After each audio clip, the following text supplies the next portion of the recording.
No se trata de cuánta información entre por tus oídos, sino de cuánto aumente tu perspectiva. Radio Bit.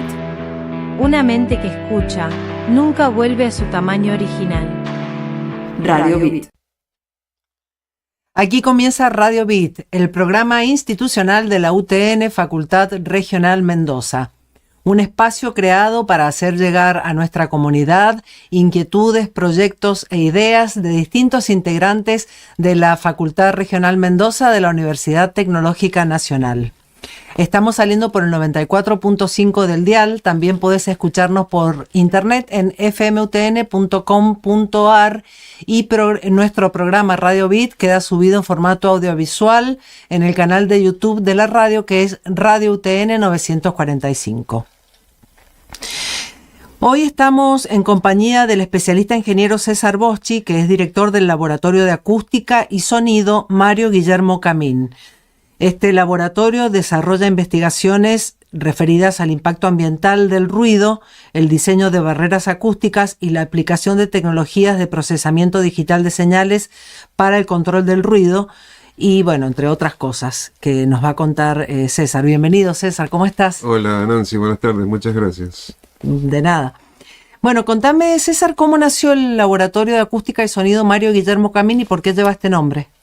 Bueno, el laboratorio tuvo su nacimiento a principios de la década del 90, diría yo, con precisión la fecha exacta no la recuerdo, pero fue alrededor del año 91, 92, en el cual surgió una iniciativa de empezar a investigar en el área de acústica y sonido. Inicialmente surgió en el laboratorio de electrónica. Bien. De hecho, nuestras primeras tareas como investigador, como apoyo a las cátedras, se dieron en el marco del laboratorio de electrónica. Inclusive, el laboratorio funcionaba en el subsuelo, en un sector que nos cedieron en el antiguo laboratorio de electrónica. Donde ahora funciona el IRESE. Claro, después funcionó la radio, o antes funcionó la radio. Claro. Y en la actualidad está el IRESE, el Instituto Regional de Estudios sobre Energía. Exacto. Bueno, después el Departamento de Electrónica tuvo su propio edificio, se mudó al laboratorio y demás, pero previamente el Laboratorio de Acústica tuvo su propio edificio que fue construido en la parte de Ingeniería Civil. Y esto está muy relacionado al nombre que tiene el laboratorio. Ah, bien. Porque Mario Guillermo Camín era un estudiante de la facultad que desapareció durante la época de la dictadura militar.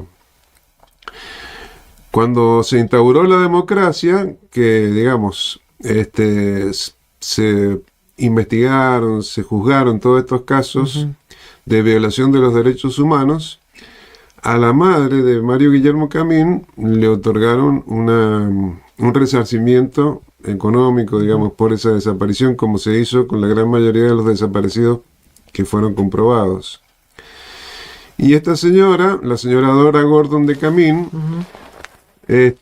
fue de alguna manera benefactora de nuestro laboratorio, porque ella no quiso quedarse con ese dinero, ella de ninguna manera aceptó esa plata y prefirió donarla. Y la donó a las distintas instituciones donde había estudiado el hijo. Claro.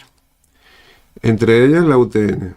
Entonces, gracias a esa donación se pudo construir el laboratorio y se pudo comprar el primer instrumental que contamos, con el que contamos desde entonces.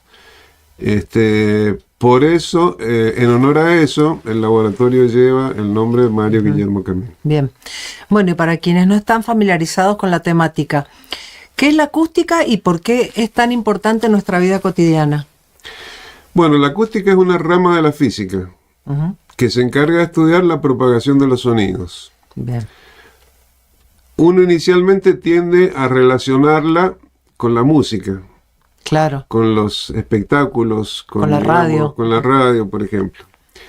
Y es una parte, diría yo, que cuando inició los estudios de la acústica, tal vez su mayor aplicación fue en ese ámbito, en el ámbito relacionado a la música, a la propagación de sonidos musicales. Posteriormente, ya con el advenimiento de instrumentos de medida y demás, y con la importancia que fue cobrando los estudios ambientales, Sí. la acústica empezó a tomar injerencia en una parte, diría yo, no menor de lo que es la contaminación en general. Claro. Porque usualmente cuando alguien piensa en contaminación, lo primero que tiende a pensar es en contaminación de elementos nocivos para la salud, como puede ser la radioactividad, por ejemplo, o a algo que en nuestra provincia es muy sensible, como puede ser la actividad minera, los Claro. desechos de la actividad minera. Sí, sí. Y obviamente son contaminaciones reales y que son con un impacto muy importante. Pero hay un tipo de contaminación que tal vez no está tan considerada, que es la contaminación por ruido. Bien. Y cotidianamente en todas las urbes, en todas las ciudades, estamos inmersos en el ruido. Por supuesto. Obviamente que cuanto mayor es la ciudad, mayor es ese Exacto. tipo de contaminación. Entonces la acústica también se ha abocado al estudio de este tipo de contaminación. Entonces podríamos decir que tanto o más importante que los estudios de la propagación de los sonidos musicales está la propagación de los sonidos contaminantes indeseados. Y César, por ejemplo, ¿se tiene una aproximación o se ha hecho algún relevamiento de cómo está la contaminación sonora en el Gran Mendoza, en el centro de Mendoza, por ejemplo? Sí, nosotros en particular hemos llevado adelante el proyecto de investigación cuyo objetivo era principalmente el estudio de la contaminación sonora en el Gran Mendoza. Estudiamos diversas áreas, empezamos por el microcentro, que sería la parte más contaminada, Claro. y a lo largo de los años hemos ido ampliando el área de estudio. Hemos estudiado la contaminación que producen las autopistas, Ah, bien. hemos en colaboración con la Municipalidad de la capital. Claro, son trabajos que les han encargado a ustedes. No, inicialmente surgieron como una iniciativa propia. Ah, bien. Después se dio la circunstancia que el agente de medio ambiente de la Municipalidad de la capital tomó contacto con nosotros y decidimos hacer un estudio en conjunto. Nosotros aportamos el expertise y la municipalidad aportó Equipamiento. equipamiento en parte y sobre todo horas hombres, porque Claro. para hacer este Eso, tipo... ¿cómo se hace? Claro, para hacer este tipo de relevamiento hace falta de mucha gente, Claro. porque hay que medir en muchos puntos. Se pueden hacer mediciones automáticas, eso digamos, la tecnología lo permite. Sí. Instalar un sensor y que vaya registrando y se vaya almacenando las mediciones. Pero no siempre, digamos, esas mediciones que se hacen en forma automática son factibles, sobre todo en zonas del microcentro. ¿Y por qué? Sobre todo por situaciones de vandalismo, por situaciones claro. de inseguridad. Claro. Entonces, como no tenemos, y lo ideal es tener una gran cantidad de sensores, Y colocarlos distribuidamente en un área amplia. Como no disponemos de muchos sensores, todas esas mediciones se hicieron de manera presencial. Claro. ¿Y qué resultados arrojaron? Bueno, los resultados fueron de alguna manera previsibles, y es que las zonas por donde circula o están concentrados el tráfico del transporte automotor público de pasajeros son las zonas más contaminadas. Eso Claro. Era previsible, y nosotros en base al estudio lo pudimos determinar con bastante precisión. Por ejemplo, calle Salta, Claro, calle todos los Patricia micros. Mendocina, Claro, por donde se todos los derivan colectivos. casi todos los colectivos, la Claro. calle San Juan. Y las calles del Gran Mendoza que son continuación de autopistas, por ejemplo, la calle Colón, De Vicente Zapata Vicente también. Zapata, Colón. En definitiva, la avenida Costanera también la estudiamos ampliamente. Bien. El acceso todo lo que es la zona de los parques paralelos al acceso la zona del barrio Nimep. Bueno, fueron muchos años de mediciones y de trabajos que han sido publicados, porque lo importante de todo esto es que las investigaciones no quedan guardadas en un escritorio, exacto. sino que todos esas conclusiones han sido motivo de publicaciones en revistas con referatos. Claro. César, ¿y qué efectos puede tener en la salud y en la vida cotidiana de las personas la contaminación sonora alta, digamos, como en las urbes, como decías recién? Sí, bueno, acá... Por ejemplo, alguien que vive en pleno centro. Claro. Hay dos cuestiones relacionadas con la contaminación sonora. Uno tiende a pensar, tal vez desde el desconocimiento, que la mayor afectación es a nivel auditivo. Pero en realidad, en la zona urbana no es esa la situación. Si es en las zonas industriales, en las industrias, en los operarios, en los empleados de la industria, hay que están sometidas, que son industrias ruidosas, como la metalmecánica, por ejemplo, están sometidos los obreros a niveles sonoros muy grandes. Claro. Eso obviamente impacta en el órgano de la audición de manera directa. Pero no es el caso de la contaminación sonora en las urbes. En las urbes, los efectos contra la salud, digamos, son tal vez más invisibles, por decirlo de una manera, sí. digamos, entendible. Sí. ¿Por qué? Porque van produciendo un aumento del estrés, Ajá. una pérdida de concentración, Claro. dificultad para conciliar el sueño, y todo eso va produciendo un efecto acumulativo Claro. que desemboca en problemas de hipertensión, desemboca en problemas de aprendizaje, sobre todo para la gente que está estudiando, que necesita concentrarse. Claro. Bueno, esos son los efectos no auditivos del ruido, que están claramente tipificados en la bibliografía. O sea, esto que estoy diciendo tampoco no es una novedad, Claro. ni es algo que lo hayamos descubierto nosotros. Eso está ampliamente estudiado y se produce en todas las zonas urbanas. Claro. El laboratorio trabaja además desarrollando y estudiando barreras acústicas, Correcto. según pude ver. ¿Cómo funcionan y dónde suelen aplicarse? ¿Y Bueno, qué son? El tema de la barrera acústica es un tema muy importante para mitigar los efectos de la contaminación sonora. Pero claro, la barrera acústica no genera un cerramiento total de una fuente de ruido. Entonces, por eso dije que mitiga. Mitiga, disminuye un poco los efectos de la contaminación. Vamos a los dos casos extremos. Supongamos un boliche, que es una fuente de contaminación bastante frecuente. Sí, sí.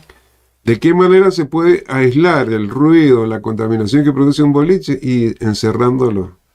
Al contrario de lo que la gente piensa, no hay que encerrarlo con materiales livianos, porque la mayoría de la gente, por desconocimiento o por una mala publicidad muchas veces, piensa que poniendo telgopor, piensa que poniendo lana de vidrio, maples de huevo. maple de huevo, que es un mito urbano, lo del maple de Es huevo. un mito urbano, mirá vos. Va a aislar el ruido. Y eso no es así. Mirá vos. Para aislar el ruido hace falta encerrar algo con materiales que sean densos y pesados. Ajá. Y esto es indefectible, es física Claro. pura. Claro. O sea, Claro, pues son ondas. claro, son Sí. ondas que se propagan. Si Claro. no la detienen los elementos livianos. Por ejemplo, una pared de mampostería, una pared de ladrillón. El vidrio es muy buen aislante, los vidrios gruesos, por eso, sobre todo acá en la radio, en los estudios de grabación, en las ventanas Claro. se colocan dobles vidrios. Exacto. Bueno, ese sería un caso, ¿no es cierto? Que sería el caso de la aislación total. Pero la pregunta era sobre la barrera acústica. Y la barrera acústica es, por ejemplo, un paredón. Y ustedes me dicen, bueno, pero el sonido pasa por arriba del paredón. Sí, el sonido pasa por arriba del paredón. Pero si medimos del otro lado, vamos a ver que hay una disminución sonora. Claro. Que también está determinado a través de estudios físicos cuánto es el máximo que se puede lograr con barrera acústica. La máxima atenuación, y eso es irreversible, es de 24 decibeles. Por más que uno quiera aumentar la barrera, darle altura, darle largo, no atenúa más de 24 decibeles. Que puede ser importante, porque vamos a un caso concreto.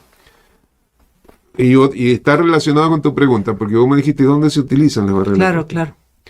En las autopistas, tal vez no tanto en Mendoza. En Mendoza no se ve mucho porque las autopistas están dentro, en su mayoría, o en zonas despobladas, donde no hace falta, o en zonas donde la población prácticamente vive al costado de la autopista, como sería el acceso este. El acceso este es un caso emblemático, digamos, paradigmático. Entonces, si tuviéramos que poner barrera acústica, ¿qué tendríamos que hacer? Y hacer un paredón alrededor de la autopista, ¿no es cierto? Claro. Un nivel típico de una autopista proyectaba una casa son 60 decibeles, 70 decibeles, en un caso de mucha circulación, en una casa. Entonces, si consideramos que la barrera acústica atenúa 20 decibeles, Sí. le estarían llegando 50 decibeles, que ya es un nivel normal en una zona urbana. O sea, nosotros, cualquiera de nosotros que vive en una zona urbana, está sometido a 50 decibeles, 45, dependiendo Y si es dentro, de... perdón, y dentro de un boliche, por ejemplo, ¿cuántos decibeles hay? Y en el aproximadamente? centro de la pista, 90 decibeles. Claro. Lo que pasa es que se da Con una razón situación... uno sale, uno me acuerdo con la juventud, que salías con un silbido. Pero estaba hablando de época... en ambos casos, estaba hablando de época que ya no recuerdo. ¿No? Nunca hay que olvidarse de esos lindos recuerdos. Claro, lo que pasa es que la escala de decibeles no es una escala lineal. Y eso dificulta el entendimiento de la aplicación. Claro. Porque si decimos que, por ejemplo, en una biblioteca hay 30 decibeles, Mira vos. y decimos el doble sería 60 decibeles, y uno dice, pero ¿cómo? En energía acústica es muchísimo, porque la escala es logarítmica. Entonces, no, el aumento no es que duplicándose la cantidad de decibeles uno va a decir se escucha el doble más fuerte. Claro, ¿no? Es terrible el aumento. Entonces, en un boliche hay 90 decibeles. Entonces, fíjate vos, la tranquilidad de una biblioteca con 30 decibeles y lo ensordecedor o molesto que es un boliche con 90 decibeles. Y solo hay 60 decibeles de diferencia. Y respecto al procesamiento digital de señales para el control del ruido, que también ustedes investigan esto, ¿podrías explicarnos de manera sencilla en qué consiste esta tecnología? Claro. Recién mencioné las barreras acústicas para que los oyentes lo visualicen, dije un paredón. Sí. Se pueden hacer de distintos materiales, pero una pared sería lo más común y tal vez lo más práctico. Eso es un método pasivo de mitigar el ruido, es decir, no se aplica la electrónica o el procesamiento de señales, no se aplica, es puramente pasivo. Un método a través de la electrónica sería un método activo. ¿Y en qué consiste esto? Consiste en generar una onda que está en contrafase con la onda que está llegando, de manera tal que se cancelen las dos. Y eso atenúa el ruido. Un ejemplo práctico que la gente está familiarizado ahora por los avances de la tecnología son esos auriculares o audífonos que aíslan del ruido exterior, que se venden en la actualidad. Bueno, ese aislamiento del ruido se genera precisamente por esta técnica de control activo del ruido, es decir, a través de electrónica. O sea, no es solo que tenés una superficie tapándote la oreja, sino que hay todo un sistema de señales digitales. Hay procesamiento digital, hay electrónica. Lo que pasa es que el nivel de miniaturización que ha logrado la electrónica es tan grande que permite meter un circuito dentro del audífono. Claro. Bueno, y también como todos los grupos de investigación de acá de la facultad y laboratorios, ustedes prestan servicios a empresas y a organismos. ¿Cuáles son algunos trabajos o consultas más frecuentes que ustedes reciben, y si hay alguno en el que te gustaría profundizar más, alguno de esos proyectos, trabajos? Sí, bueno, hemos hecho en las ramas de la acústica que he estado hablando ahora en estos breves minutos, hemos hecho servicios a terceros. Hemos medido contaminación sonora de boliches, hemos medido ruido en ambientes industriales, nos contratan muchas veces. Claro, porque tienen que cumplir por las normas de higiene y seguridad ciertos decibeles. Exactamente. Claro. Todas las industrias, una vez al año, tienen que presentar un informe con los niveles sonoros adentro de la industria. Eso está previsto por la Ley de Higiene y Seguridad, como bien dijiste. Claro. O sea que medimos contaminación sonora de ruidos molestos. Medimos ruido en ambiente laboral, que sería dos aspectos muy similares. Sí, sí. Vamos a medir, digamos, la contaminación por ruido de la que hablamos al principio. También hemos hecho mediciones de parámetros acústicos de locales como auditorios, por ejemplo. Vamos y medimos el tiempo de reverberación. Ajá. El tiempo de reverberación, digamos, un parámetro físico que nos dice qué tan bueno es un ambiente para que se propague música en el interior. Y, por ejemplo, ¿cuáles son los mejores ambientes? Bueno, Digo, porque a veces, por ejemplo, hay coros que se presentan en iglesias, claro, que por ahí no son los lugares no con la son los mejor lugares acústica. más indicados. Por ahí un teatro sí está pensado para eso. Bueno, si nos referimos a la provincia de Mendoza, Ujú. el Teatro Independencia tiene buena acústica. Ajá. Y si vamos al otro extremo, de ejemplo que tiene una pésima acústica, es el Salón del Hotel Ejército de los Andes. La famosa burbuja del Hotel Ejército de los Andes es, digamos, uno de los lugares más reverberantes que a mí me ha tocado desempeñarme Ajá. profesionalmente. ¿Y eso fue un trabajo pedido o lo hicieron ustedes de motu propio? No, el de la burbuja del Hotel Ejército de los Andes fue cuando yo trabajaba en la LB10, digamos. Ajá. No, fue en otro ámbito, no Ajá. fue en el ámbito del laboratorio. Ah, bien, bien. Pero siempre relacionado Ajá. con mi especialidad, digamos, Claro. porque yo profesionalmente siempre he estado en este tema. Ujú. Bueno, después hemos trabajado para acondicionar acústicamente el Canal 9, Ujú. la LB10, los estudios, me refiero, ¿no? Exacto, los estudios, sí, sí. El espacio Arizu, hemos hecho mediciones en el espacio Arizu. En el espacio Arizu medimos también el tema de la reverberación. Ujú. Ahí leí que han hecho más de 200 trabajos. Sí, Y entre los que hacen los claro, servicios a estoy terceros, mencionando digamos. lo más importante. Claro, lo lo más importante. Bien. César, y el laboratorio también tiene injerencia en las especialidades de la ingeniería civil y electrónica. ¿Qué impacto tiene esto en los alumnos? ¿Los alumnos tienen oportunidad de hacer prácticas en el laboratorio? ¿Cómo es? Correcto. Bueno, sí, nosotros a nivel académico de lo que son las carreras de grado, Ujú. brindamos apoyo a dos cátedras que están directamente relacionadas, dos o tres cátedras directamente relacionadas con la acústica. Ujú. Una se dicta en la carrera de Ingeniería en Electrónica, que es Sistema de Sonido.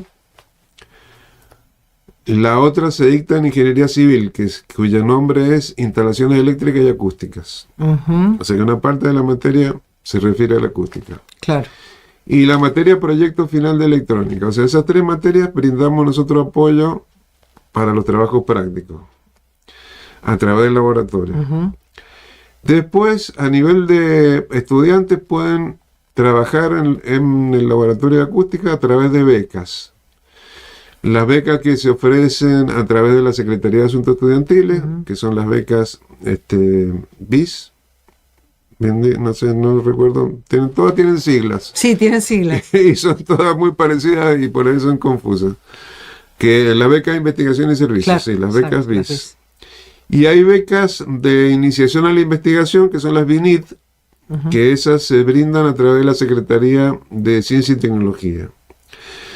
O sea que con esos dos tipos de becas hemos tenido becarios en el laboratorio estudiantes. Ujú. Y después hemos tenido estudiantes haciendo sus prácticas profesionales, porque tienen que hacer 200 horas de práctica profesional como requisito. Entonces lo pueden hacer en industrias del medio o en algún laboratorio de la facultad. Bien.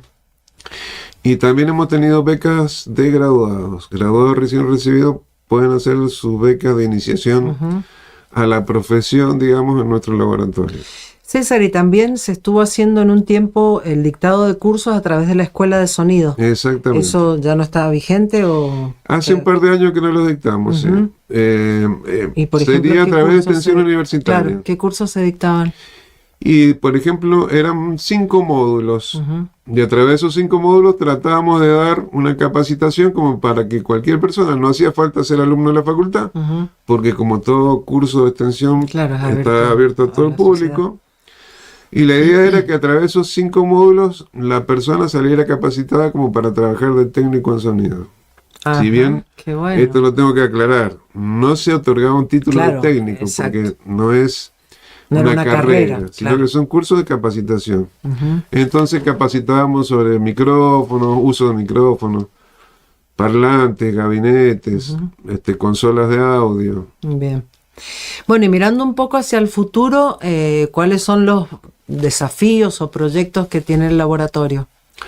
Bueno, recién este año, hablando a futuro, pero el punto de partida sería en el 2026, que tenemos un nuevo proyecto homologado. Proyecto homologado significa que está aprobado por la Autoridad de Ciencia y Tecnología de la Facultad. Ujú. Que es precisamente sobre el control activo del ruido, porque nosotros vislumbramos que por ahí viene, digamos, el desarrollo futuro del control del ruido, porque la forma pasiva de controlar el ruido ya está ampliamente investigada, claro. y nosotros hemos investigado, hemos estudiado ese tema ya a lo largo de muchos años, Bien. y el futuro está ahí en el control activo. Tiene muchísimas ventajas respecto de lo que sería el control pasivo. Y por ejemplo, o sea, ¿por dónde empezaría esa investigación? Porque vos me mencionabas recién un ejemplo de los auriculares. De los auriculares. Y puede ser, en lo inmediato, porque el auricular es casi un elemento puntual, una sola dimensión. Ujú. Sería ampliar las investigaciones a 2 dimensiones, como puede ser una ventana. Ajá. Poder atenuar el ruido que ingresa por una ventana. Ujú. Y también estudiarlo en las barreras acústicas.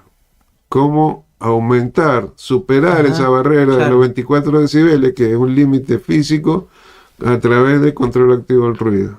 Ujú. Por ahí viene el futuro, digamos, en lo que hace a contaminación sonora, Ujú. que es el área, porque hay algo que tal vez omití mencionar involuntariamente, y es que en nuestro laboratorio tiene una dependencia que es, yo hablé del laboratorio de electrónica, pero también de el CEREDETEC, que sería el Centro de Estudios Regionales sobre Sismología. Ujú.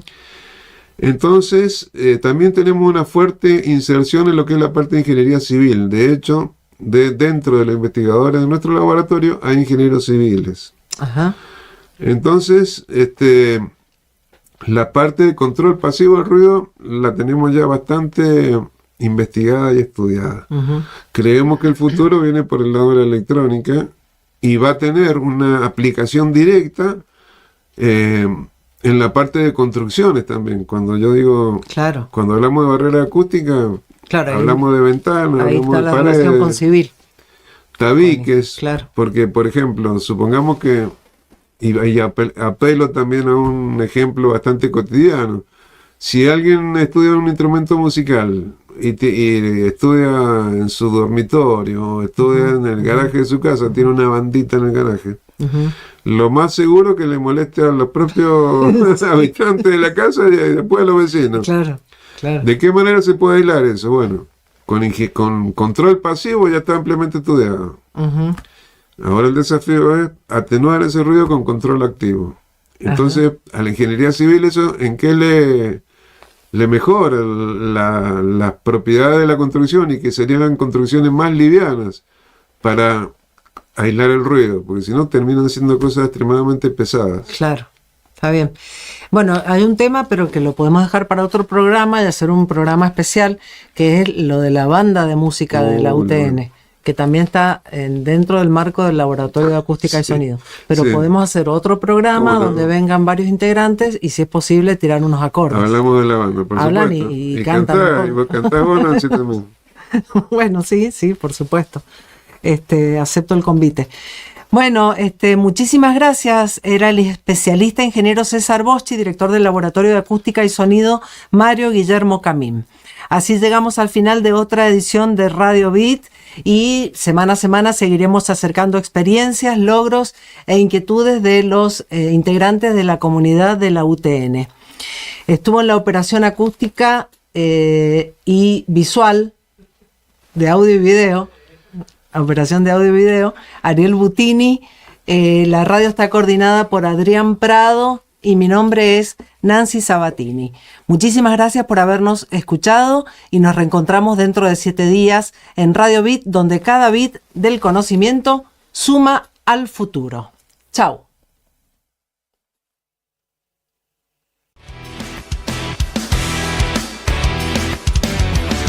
No somos ni el principio ni el final. Somos la transición.